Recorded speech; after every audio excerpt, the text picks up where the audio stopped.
The local police union is working to get higher wages for Pocatello police officers. KPVI News That Works for You journalist Deanne Coffin has been working on this story. She joins us now live from the newsroom with the latest. Deanne. Thanks, Matt and Marlise. Tensions are rising between the city of Pocatello and the local police union as they have been in negotiations for several months now over police officer pay.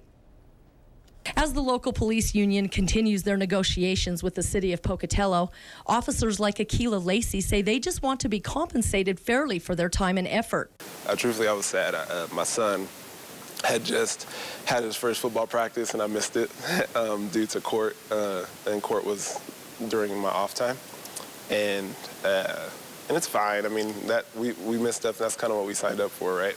An attorney representing the local police union in the negotiations says that the Pocatello Police Department loses 4 officers every year, not including retirement, and have lost 2 in the last 2 months because of low morale due to the bargaining session. And those were not average officers. Those were highly trained master patrolmen, people that the officers here could rely on when they needed backup and when they needed help.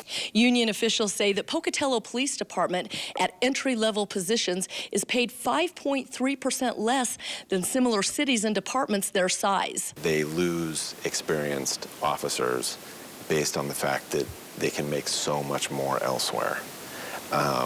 And they have difficulty attracting qualified applicants to replace that experience.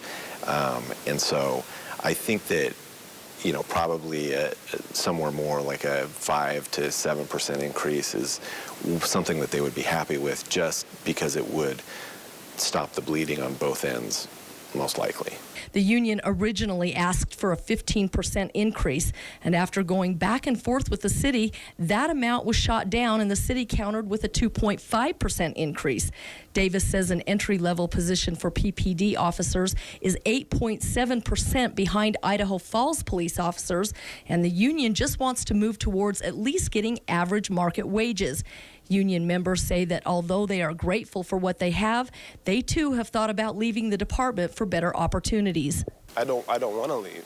The other reason is I don't want the people that I work with to leave, because I think that we have really good people here. So, if we can provide a good service to the community with the veteran officers that are here, I don't want to lose them and have them looking elsewhere either.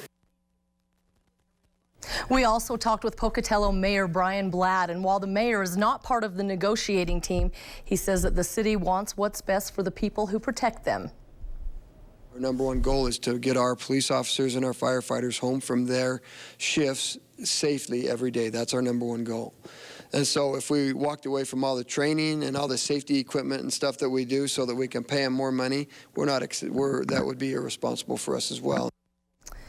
The union's attorney today told me that since the last negotiation meeting, the city has come back with a counteroffer of 3.5% increase for sworn officers only. He says they will meet again on Tuesday, July 2nd at the city council chambers, which will likely be their last meeting before a final decision is made. And tomorrow in part 2, we will hear more from the city about the negotiations. And reporting live in the newsroom, I'm Deanne Coffin, KPVI News That Works for You. Okay, thank you very much, Deanne.